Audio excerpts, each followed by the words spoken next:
அனைவருக்கும்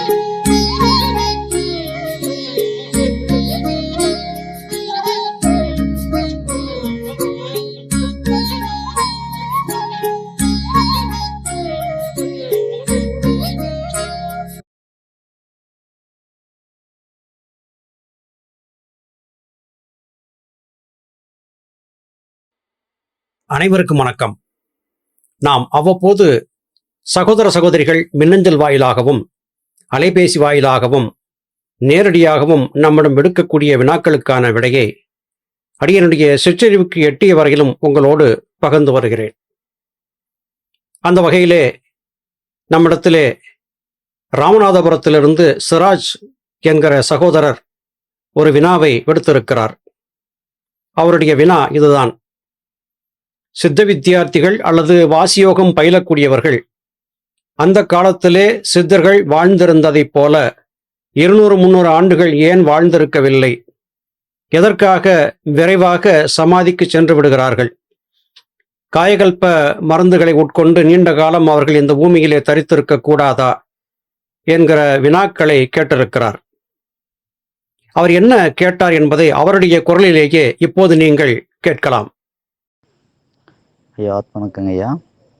ராமநாதபுரம் மாவட்டத்திலேருந்து சிராஜ் அப்படிங்கிற ஒரு சித்த வித்யாரெட்டி.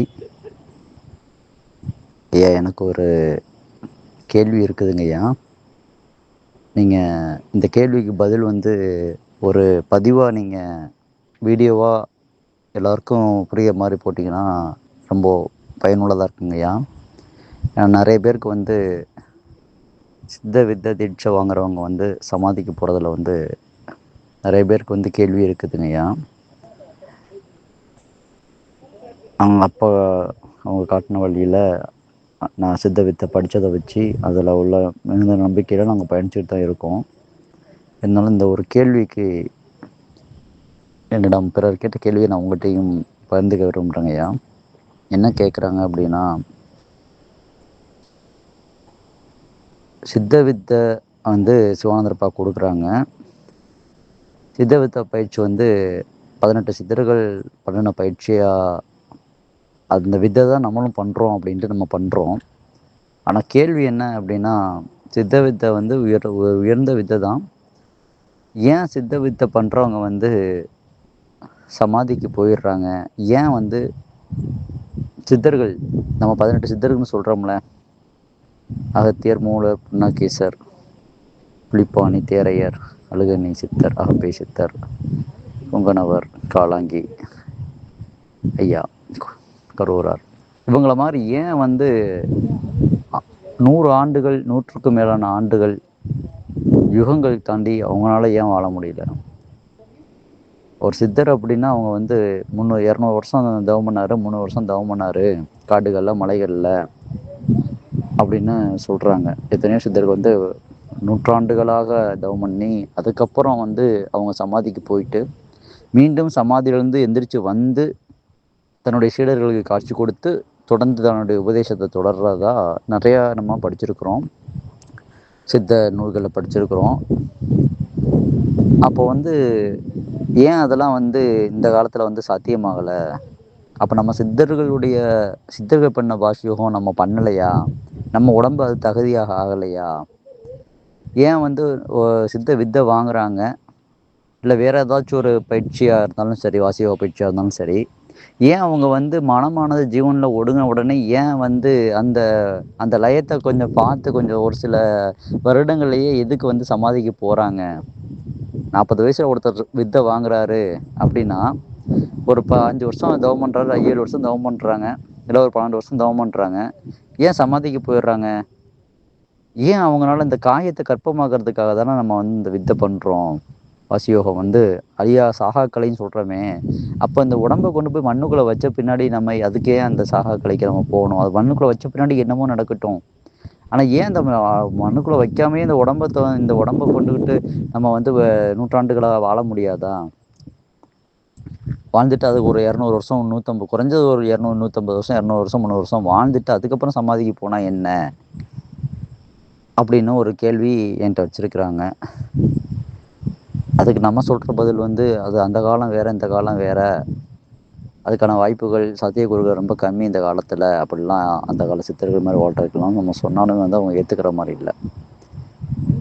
இன்னொன்று என்ன கேள்வி அப்படின்னா, சித்த வித்தியார்த்திகளோ இல்லை பிற வாசியோக பயிற்சியாளர்களோ நிஷ்டையில் போய் உட்காந்து அவங்களுக்கு மனமானது ஒடுங்கி அவங்க ஜீவனில் லயமாயிட்டு அவங்க வந்து சமாதிங்கிற ஒரு நிலைக்கு போன பின்னாடி ஏன் வந்து உடனடியாக வந்து சமாதி குழியை தோண்டி உள்ளே வச்சு மூடிடுறாங்க? ஏன் அந்த உடலை வந்து ஒரு ஒரு வாரமோ ஒரு மாதமோ 6 மாதமோ 1 வருஷமோ வைங்க, ஏன் கெட்டு போயிருமா? அப்போ வந்து உங்களுக்கு நம்பிக்கை இல்லையா? அவங்க சமாதி ஆனதில் உங்களுக்கு நம்பிக்கை இல்லையான்னு கேட்குறாங்க. 6 மாதமோ 1 வருஷமோ வைங்களேன். எத்தனையோ சித்தர்கள் வந்து ஜலசமாதியோ இல்லை வந்து மண்ணால் மூடப்பட்டோ தவம் பண்ண இடத்துலையோ மாதக்கணக்கில் உட்காந்து நிஷ்டையில் உட்காந்துருக்குறாங்களே. அவங்கள மாதிரி இவங்களும் 6 மாதம் 1 மாதம் இருக்கட்டுமே, விட்டு வைங்களேன். எதுக்கு இமிடியேட்டாக நீங்கள் வந்து இதை ஒரு குழியை தோண்டி அதில் வச்சு மூடிடுறீங்க சமாதிங்கிற பேரில் அப்படின்னு ஒரு ஆழ்ந்த கேள்வியை அவங்கள்ட்ட வந்து ஒரு பெரிய விவாதமாக நம்ம வாயடைக்கிற மாதிரி கேட்குறாங்க. எனக்கு அந்த கேள்வி இருக்குதுங்கய்யா. பயிற்சி பண்ணுறோம், ஒரு 5 வருஷம் 7 வருஷமோ ஒரு 10 வருஷமோ, எத்தனையோ சில சித்த வித்தியார்த்திகள் வந்து 2-3 வருஷம் 4 வருஷத்துலேயே சமாதிக்கு இமிடியேட்டாக போயிடுறாங்க. ஏன் அவங்க அந்த லயத்தை கண்ட பின்னாடி சமாதியில் போய் உட்காந்துடணும்னு, சமாதிக்கு போயிடணும்னு நினச்சிட்டு உள்ளே போய் ஐக்கியமாயிறாங்க ஐயா? ஏன் அவங்க வந்து அவங்க வந்து இந்த மனித தேகத்தில் வாழ்ந்து காயத்தை கற்பமாக்கி 18 சித்தர்கள் மாதிரி ஏன் அவங்களும் நூற்றாண்டுகள் கடந்து இந்த மண்ணில் வாழ்ந்து காட்டக்கூடாது? ஏன் அவங்களும் வந்து யுகங்கள் தோறும் யுகங்களா நம்ம காகபஞ்சண்டாரியா சொல்கிற மாதிரி காகம் எனும் ரூபம் எடுத்து பல யுகங்களை நான் பார்த்துருக்குறேன், பல பிரளயங்களை பார்த்துருக்குறேன், பல யுகங்களை பார்த்துருக்குறேன் அப்படின்னு சொல்கிற மாதிரி ஏன் நம்மளும் அந்த மாதிரி இருக்க முடியாதா? அப்போ நம்ம வந்து சரியான பயிற்சி பண்ணலையா அப்படின்னு கேள்வி இருக்குங்க. இந்த கேள்விக்கு தயவுசெய்து நீங்கள் வந்து மனசு சங்கடப்படாமல், இது வந்து ஒரு மிக தெளிவான ஒரு விளக்கத்தை வந்து எனக்கும் இந்த மாதிரியான இப்போ நம்ம பண்ணுற வாசியோகத்தில் மேலே உள்ள பெரிய சந்தேகத்தை வச்சு கேட்ட பிறருக்கும் ஒரு சரியான பதில் கூறும்படியான ஒரு விளக்கமாக நீங்கள் கொடுக்கணுங்க ஐயா. நல்லா உங்களுக்கு உங்களுடைய அப்பாட்ட நீங்கள் வந்து மனசீகமாக வந்து வேண்டுதல் வச்சு நீங்கள் வந்து அதுக்கு ஒரு பதிலை வந்து நீங்கள் வந்து ஒரு காணொலியாக கொடுக்கணுங்க ஐயா. ஒரு மிகப்பெரிய ஒரு மன குழப்பத்தை ஏற்படுத்தி விட்டுட்டாங்க. தயவுசெய்து இதுக்கு நீங்கள் ஒரு பதில் கொடுக்கணுங்கய்யா. நன்றிங்க, ஆத்மனுக்குங்கய்யா. அருமை சகோதர சகோதரிகளே, சகோதரர் சிராஜ் விடுத்த வினாக்களுக்கான பதிலை அடியனுக்கு தெரிந்த வரையிலும் உங்களோடு பகிர்ந்து கொள்ளுகிறேன். புராணத்திலே சொல்லப்பட்ட ஒரு விடயம், துவாபர யுகம் முடிந்து கலியுகம் தொடங்கப் போகிறது. பகவான் கிருஷ்ணரும் மாண்டு விட்டார், பாண்டவர்கள் அனைவரும் மாண்டு விட்டார்கள். அந்த நிலையிலே பூமியின் நிலையை பற்றி கண்ணுற்ற சித்தர்கள், ரிஷிகள், முனிவர்கள் வேக வேகமாக இந்த பூமியில் இருக்கக்கூடாது என்று கருதி தங்களை மறைத்துக் கொண்டார்கள். ஏனென்றால் கலியுகம் கொடுமையானது, இந்த காலத்திலே நாம் வாழ்ந்திருக்கவும் வேண்டாம், கலியுகத்து மனிதர்களோடு நமக்கு எந்த சகவாசமும் வேண்டாம் என்று கூறி வேக வேகமாக புறப்பட்டு சென்றதாக மகாபாரதத்தின் இறுதியிலே சொல்லப்பட்டிருக்கிறது. இந்த கலியுக மனித உடல் வாழ்க்கை என்பது வெறும் ஆசைகளை மாத்திரம் சுமந்திருக்கக்கூடிய உடல் வாழ்க்கை.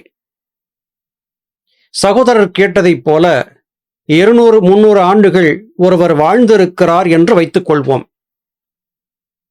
அதனால் அவருக்கு என்ன லாபம்? அவரைக் கொண்டு மற்றவர்களுக்கு என்ன லாபம்? நான் ஒரு சாதாரண சித்த வித்தியார்த்தி. என்னை சந்திப்பதற்காக பலர் வருகிறார்கள். வரக்கூடியவர்களிலே வெகு சிலரை தவிர ஏனையவர்கள் என்னை சந்தித்து என்னிடம் ஆசி பெற்று மகனின் திருமணம், மகளின் திருமணம், குழந்தை பேற்று காலதாமதத்தை தீர்ப்பதற்கான உபாயம், அல்லது என்னை சந்தித்து ஆசி பெறுதல், என்பது போன்ற வார்த்தைகளை சொல்லியே பெரும்பாலும் வந்திருக்கிறார்கள். நான் மிக மிக சாதாரணமானவன், மிக எளிமையானவன். என்னை சந்திப்பதற்கு இப்படிப்பட்ட உலகியல் சார்ந்த இச்சைகளை சுமந்தபடியாக வரக்கூடியவர்களின் எண்ணிக்கை அதிகம். எண்ணற்ற சித்தர்கள் இந்த பூமியிலே அவதரித்து சென்றிருக்கிறார்கள். திண்டுக்கல் அருகே கணக்கன்பட்டி மூட்டைச்சாமி என்று அழைக்கப்பட்ட சித்தருடைய ஜீவசமாதி இப்போது திருப்பதிக்கு நிகராக மக்கள் கூடும் இடமாகவும் 24 மணி நேரமும் உணவு கிடைக்கும் இடமாகவும் மாறியிருக்கிறது. அங்கே சென்று பாருங்கள் என்ன நடந்து கொண்டிருக்கிறது என்று. ஞானத்தை கேட்டு எவராவது வந்திருக்கிறார்களா? சித்தருடைய அடியொற்றி அவரைப் போல நாமும் நற்கதி பெற வேண்டும் என்று கருதி எவராவது வந்திருக்கிறார்களா? இல்லை. சமீபத்திலே நாம் ஒரு விடயத்தை கேள்விப்பட்டோம். பழனி அருகே ஒரு கழிவுநீர் ஓடைக்கு அருகிலே இருந்த ஒருவரை சாக்கடை சித்தர் என்று சொல்லி அவரை படாதபாடு படுத்தி வைத்து அவரை வைத்து காசு பார்த்த கூட்டத்தை பற்றியும் நாம் கேள்விப்பட்டிருக்கிறோம். ஒருவர் யோக நிலையில் உயர்ந்தோ ஞான நிலையிலே உயர்ந்தோ தன்னுடைய வாழ்க்கையை உயர்த்தி கொண்டு விட்டார் என்றால், அவரை தெரிந்து கொண்டு விட்டால், இந்த மக்கள் அவருக்கு கொடுக்கக்கூடிய துன்பம் கொஞ்ச நஞ்சம் அல்ல. எண்ணற்ற இடையூறுகளையும் துன்பங்களையும் அவர் தாங்கியாக வேண்டிய கட்டாயம் ஏற்பட்டு விடுகிறது. இதை நாம் நடைமுறையிலே பார்த்து கொண்டிருக்கிறோம். அப்படி இருக்கும்போது எதற்காக 200-300 ஆண்டுகள் வாழ வேண்டும் என்கிற நிலைப்பாட்டை சித்தர்கள் எடுப்பதிலே நியாயம் இருக்கிறது. சரி, இப்படி புரிந்து கொள்வோம். ஒருவர் ஒரு அலுவலகத்திலே சிப்பந்தியாக பணிக்கு சேருகிறார் என்று வைத்துக் கொள்வோம். அவருக்கு கொடுக்கப்பட்ட பணிக்காலம் முடிவடைந்து பணிமூப்பு ஏற்பட்டு பணி ஓய்வு என்பது வரும் நிலையிலே அந்த நிர்வாகம் அவரை வீட்டிற்கு வழியனுப்பி வைத்துவிடும். அதன் பிறகு அவர் விரும்பினாலும் நிர்வாகம் விரும்பினாலும் கூட அவர் அங்கே பணி செய்ய முடியாது. சில வேளைகளிலே கருணை அடிப்படையிலே 1-2 ஆண்டுகளுக்கு அவருக்கு பணி நீட்டிப்பு வழங்க முடியும். அது நிர்வாகத்தின் விருப்பத்தை பொறுத்திருக்கிறது. அவர் பிறகு தன் பணியை மறுபடியும் செய்ய இயலாது. தன் வீட்டிற்கு வந்த பிறகு சுயமாக ஏதாவது முயன்று பார்க்கலாம். மற்றும் ஒரு கருத்தையும் பார்க்கலாம். ஒருவர் ஓர் ஊரிலிருந்து மற்றொரு ஊருக்கு செல்கிறார். அந்த ஊரிலே அவர் செய்து முடிக்க வேண்டிய சில கடமைகள் இருக்கின்றன. அந்த கடமைகளை செய்து முடிப்பதற்காக சில காலம் அங்கே தங்கியிருக்கிறார். கடமை முடிந்தான பிறகு அவர் அங்கே தங்கியிருப்பது இல்லை. அங்கிருந்து கிளம்பி தன்னுடைய சொந்த ஊருக்கு சென்று விடுவார். நாம் சுமந்திருக்கக்கூடிய இந்த மானுட உடல் என்பது வாங்கல் விற்றல் என்கிற வணிக காரியத்தை முடிப்பதற்காக கொடுக்கப்பட்டதே. கர்மவினைகள் காரணமாக எடுத்த தேகம். கர்மவினைகள் பூஜ்ஜியமாகிவிட்டால், நல்வினை தீவினை ஆகிய இந்த இரண்டும் சமமாக மாறி பூஜ்ஜியமாகிவிட்டால், அதன் பிறகு வந்த வேலை முடிந்துவிட்ட காரணத்தால் இந்த உடலிலே இருக்க வேண்டிய அவசியம் இல்லை. இன்னமும் கூட உங்களுக்கு தெளிவாக சொல்வதென்றால், என்னை பொறுத்தவரையிலும் நான் மனிதர்களை வெறுக்கிறேன். மனித இனத்தை வெறுக்கிறேன். மாய்மாலம் காட்டி வெறும் அற்ப ஆசைகளுக்காக மாத்திரமே வாழ்ந்து கொண்டிருக்கும் இந்த மனித சமூகத்தை முற்றுமுதலாக நான் வெறுக்கிறேன். எனக்கு விருப்பமில்லை. சுவாமி எனக்கு கொடுத்த கட்டளைக்காகவும் அவர் எப்போது அழைப்பார் என்பதற்காகவும் இந்த தேகத்தில் தரித்திருக்கிறேன். இப்போது அழைத்தாலும் இந்த தேகத்தை உதறிவிட்டு சென்று விடுவேன். ஞானபிதாவின் கட்டளைக்காக காத்திருக்கிறேன். இந்த உடல் கொண்டு வாழ்ந்திருக்க எனக்கு விருப்பமில்லை. ஒரு யோகி யோக வாழ்க்கையிலே நிலை நின்று வாழ்கிறார் என்றால், அவர் சரியான பாதையிலே பயணித்து ஆத்மாவை உணர்ந்து கொண்டு விட்டால், அவருக்கு இந்த உலக வாழ்க்கையிலே பற்று என்பது இல்லாத ஆகிவிடும். வெறுப்புத்தான் மிச்சமாக இருக்கும். வந்த வேலை முடிந்துவிட்டது, இனிமேல் இங்கே இருக்க வேண்டிய அவசியமில்லை என்ற எண்ணம் வந்தான பிறகு அவர் இங்கே தரித்திருக்க விரும்ப மாட்டார். ஆனால் சில காலம் அவர் இங்கே இருந்து எதையாவது செய்ய வேண்டும் என்று சித்தர்கள் மகான்கள் தீர்மானித்திருந்தால், அவர்கள் அழைக்கும் வரையிலும் இவர் விருப்பம் இல்லாமலும் கூட இங்கே இருந்தாக வேண்டியது கட்டாயமாகிறது. இப்போது சகோதரர் கேட்ட கேள்விக்கான பதிலை ஒருவாறு நான் சொல்லியிருக்கிறேன் என்று கருதுகிறேன். இந்த உடல் கொண்டு வாழ்ந்திருக்க வேண்டும் என்று அந்த உடலுக்குள்ளே தங்கியிருக்கும் ஆன்மா விரும்பினால் விரும்பிய காலம் வரையிலும் இந்த உலகிலே ஜீவித்திருக்க முடியும். அப்படி யாராவது விரும்பினால் இங்கே தங்கியிருப்பார். அப்போதும் ஒரு வினா வரும், தங்கி இருந்தால் என்ன நடந்துவிடும்? அவருக்கு துன்பங்கள் தான் அதிகமாக வரும். இந்த மனிதர்களுக்கு எதை கொடுத்தாலும் அவர்கள் திருப்தி அடைய மாட்டார்கள். இயேசு கிறிஸ்து, முகமது நபி அல்லது சித்தர்கள் இப்போது மீண்டும் உயிரோடு இந்த பூமிக்கு வந்து விட்டார்கள் என்று வைத்துக் கொள்வோம். இந்த உலகம் என்ன என்று சொல்லும்? அவரை இயேசு கிறிஸ்து என்று ஒப்புக்கொள்வார்களா? முகமது நபி என்று ஒப்புக்கொள்வார்களா? அல்லது ஈஸ்வரன் என்று ஒப்புக்கொள்வார்களா? சித்தர்கள் என்று ஒப்புக்கொள்வார்களா? நிச்சயம் ஒப்புக்கொள்ளவே மாட்டார்கள். இவர்கள் யாரோ போலி, பொய்யாக கதை சொல்லி வந்திருக்கிறார் என்று சொல்லுவார்கள். அப்படி சொல்பவர்களுக்கு தான் இன்னார் என்பதை நிரூபிப்பதற்காக இயேசு கிறிஸ்துவோ முகமது நபியோ அல்லது சித்தர்களோ சில வகையான சித்தாடல்களை செய்தாக வேண்டும்.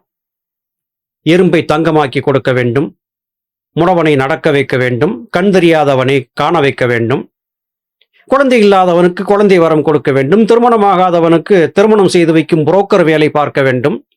இதையெல்லாம் அவர் செய்துவிட்டால் ஒரு கூட்டம், ஒரு குறிப்பிட்ட சாரர் மாத்திரம் ஒருவேளை இவர் இயேசுவாகவோ முகமதுவாகவோ அல்லது சித்தராகவோ இருக்கக்கூடும் என்று ஒப்புக்கொள்வார்கள்.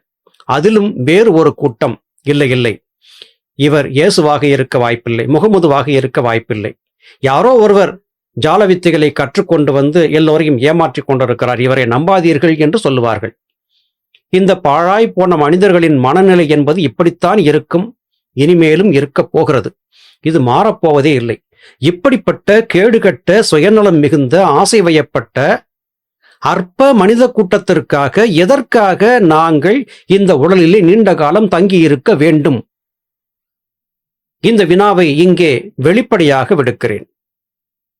எத்தனை பேர் இந்த உலக வாழ்க்கையிலே நேர்மையாளர்களை சந்திக்கிறார்கள்? தற்சமயம் இப்படி நமக்கு ஏற்பட்ட கசப்பான உணர்வுகளை சுமந்தபடியாக யாருக்கும் இப்போது சித்தவித்தி உபதேசம் காட்டிக் கொடுப்பதில்லை என்கிற நிலைப்பாட்டையும் எடுத்திருக்கிறேன். மிகவும் உண்மையாக நேர்மையாக தகுதியானவர்கள் வந்தால் அப்போது பார்க்கலாம் என்கிற நிலைப்பாட்டை அடியேன் எடுத்திருக்கிறேன். அருமை சகோதரரே, சிராஜ் அவர்களே, நம்முடைய இறுதியான பதில் இதுதான். உடல் கொண்டு வாழ்ந்திருக்கக்கூடிய யோகி விரும்பினால் நீண்ட நெடிய காலம் இந்த உலகில் ஜீவித்திருக்க முடியும். ஆனால் இந்த கலியுகத்திலே இந்த உடல் கொண்டு முழு ஞானத்தை பெற்ற எவரும் தங்கியிருக்க விரும்ப மாட்டார்கள் என்பதை அடியேனுடைய அனுபவத்தை கொண்டு சொல்லுகிறேன். இதற்கு மேலும் உங்களுக்கு ஐயம் ஏற்பட்டால், உங்களை கேட்பவர்களுக்கு பதில் சொல்ல வேண்டிய அவசியம் ஏற்பட்டால், கவியரசு கண்ணதாசன் அர்த்தமுள்ள இந்து மதம் என்கிற நூலிலே சொல்லியிருந்த ஒரு கருத்தை இங்கே சொன்னால் சரியாக இருக்கும். கடவுள் உண்டா என்றால் இல்லை, அது உண்டா இல்லை, இது உண்டா இல்லை, இல்லை இல்லை இல்லை இல்லை என்று சொல்லுவதற்கு எந்த ஞானியும் தேவையில்லை, எந்த இடியட் வேண்டுமானாலும் சொல்லிவிடுவான். ஆனால் கடவுள் என்று உண்டு என்று சொல்லுகிறவனுக்குத்தான் அதை நிரூபிக்க வேண்டிய அவசியம் இருக்கிறது என்று அர்த்தமுள்ள இந்து மதத்திலே சொல்லியிருந்தார். ஞானபிதா சுவாமி சிவானந்த பரமஹம்சர் அவர்களும் கடவுள் இல்லை என்று சொல்லுகிறவர்களுக்கு கடவுள் உண்டு என்று நிரூபிக்க நான் வரவில்லை, கடவுள் உண்டு என்று கருதியிருக்கிறவனுக்கு இதுதான் கடவுள் என்பதை புரியப்படுத்தவே நான் வந்திருக்கிறேன் என்று குறிப்பிட்டார்கள். அற்ப மனிதர்களுக்கு புரிய வைத்துக் கொண்டிருக்க வேண்டிய அவசியம் நமக்கு இல்லை. அவர்கள் எப்படி வேண்டுமானாலும் சொல்லிவிட்டு போகட்டும். அவர்கள் நம்மை பாராட்டி பாராட்டு பத்திரம் வாசித்தால், நமக்கு சிலை வடிவங்களை வைத்தால் என்ன பெருமை ஏற்பட போகிறது? இவர்கள் பாராட்டு நமக்கு தேவையில்லை. பாராட்டுக்களை தூக்கி குப்பையிலே போடுங்கள், அது அவசியமில்லாத ஒன்று. இந்த உடலிலே எத்தனை காலம் வாழ்ந்திருக்க வேண்டும், என்ன செய்ய வேண்டும் என்பதை ஞானபிதா சுவாமி சிவானந்த பரமஹம்சர் அவர்களுடைய கட்டளையின் பேரிலே நாம் மேற்கொண்டு வருகிறோம். நாம் என்னவாக வேண்டும், எப்படி ஆக வேண்டும் என்பதையும் ஞானபிதா தீர்மானிப்பார். இன்னமும் ஒருபடி மேலே போய் சொல்லுகிறேன். இந்த உடலிலே வாழ்ந்திருக்கக்கூடிய ஒரு சித்த வித்தியார்த்தி, ஒரு யோகி, இந்த உடலை கற்பூர தேகமாக கரைத்து ஆத்ம முத்தி பெற வேண்டும் என்று கட்டளை இருந்தால் இந்த பிறவியிலே நடக்கும், இல்லை என்றால் அடுத்த பிறவியிலே கூட அது நடக்கலாம். அதை பற்றி ஆராய்ந்து கொண்டிருப்பது அவசியமற்றது. முத்தி மோட்சம், சமாதி அல்லது சித்தி பெறுதல் என்கிற நிலையை பற்றியும் கூட சிந்திக்க வேண்டாம் என்று ஞானிகள் மகான்கள் சொல்லிக் கொடுக்கிறார்கள். எனவே எல்லா விதமான ஆசைகளையும் திறந்து விடுங்கள். முத்தி மோட்சம், சமாதி நிலை என்கிற ஆசையும் கூட திறந்து விடுங்கள் என்று ஞானிகள் நமக்கு சொல்லிக் கொடுக்கிறார்கள். நாம் வாழ்ந்திருக்கக்கூடிய இந்த மாய உலகத்திலே இருந்து நாம் விடுதலை பெறுகிறோம் என்றால் நாம் இறந்து விட்டோம் என்பது பொருள் அல்ல. சித்த வேதத்திலே சுவாமி சொல்லியதைப் போல சரீரம் அல்லது உடல் என்று சொல்லப்படுவது நாம் கண்களால் காணக்கூடிய இந்த பருதேகம் அல்ல. ஜீவசக்தியாகிய வாயுவுக்கே சரீரம் என்று பெயர் என்று ஞானபிதா சொல்லியிருக்கிறார்கள். சித்த வேதத்தை படித்து பாருங்கள். அந்த தேகம் ஜீவனோடு இருக்கிறது. அப்படி இருக்கும்போது அந்த ஜீவனை நீங்கினால்தான், ஜீவசக்தியாகிய வாயுவும் ஜீவனும் நீங்கினால்தான் அது மரணம் என்றாகும். இது ஒருவன் தன் விருப்பத்திற்கேற்ப உடைகளை மாற்றிக்கொள்ளக்கூடிய ஒரு நிலை. உடைகளை மாற்றிக்கொள்வதைப் போல உடல்களை மாற்றிக்கொண்டிருக்கிறது ஆன்மா. இது மரணம் அல்ல. எனவே இதை பற்றிய பெரிய ஆராய்ச்சிகளை செய்து கொண்டிருக்க வேண்டிய அவசியமில்லை. எவர் எதை வேண்டுமானாலும் சொல்லிவிட்டு போகட்டும். நீங்கள் நேர்வழி நடந்து சித்த வித்தியை பற்றி பிடித்து பயணித்தால், உங்களுக்கு முழுமையான புரிதல் ஏற்பட்டு விட்டால், இப்படிப்பட்ட வினாக்களை புறக்கணித்து சென்று விடுவீர்கள். இது அவசியமில்லாத ஆகிவிடும். இப்போது உங்களுக்கு ஒரு வினா வரலாம். இப்படி ஒருவர் கேள்வி கேட்டார், நீங்கள் இந்த வினாவை புறக்கணித்து சென்றிருக்கலாமே, எதற்காக இத்தனை பெரிய வியாக்கியானத்தை நீட்டி முழக்கிக் கொண்டிருக்கிறீர்கள் என்று சில அறிவாளிகள் கேட்கக்கூடும். வலையொலியிலே பேசும்போது கேட்பவர்கள் கேட்கும் வினாக்களுக்கு தெரிந்தவரையிலும் கருத்துக்களை சொல்ல வேண்டிய கடப்பாடு காரணமாக இதை இங்கே பேசிக் கொண்டிருக்கிறேன். முடிவாக, எந்த நிலையிலே இருக்க வேண்டும், எத்தனை காலம் வாழ்ந்திருக்க வேண்டும், என்ன செய்ய வேண்டும் என்பதை ஞானபிதா சுவாமி சிவானந்த பரமஹம்சர் தீர்மானிப்பார். சகோதரர் சிராஜ் விரும்பினால் சிதறலும் வேண்டி பல நூறு ஆண்டுகள் இந்த பூமியிலே வாழ்ந்திருக்கும் வரத்தை பெற்று தாராளமாக இந்த கழிசடை மனித கூட்டத்தோடு பயணம் செய்யலாம். நமக்கு எந்தவிதமான ஆட்சேபனையும் இல்லை. மீண்டும் மற்றொரு பதிவிலே உங்களை சந்திக்கிறேன். அதுவரையிலும் நன்றி, வணக்கம்.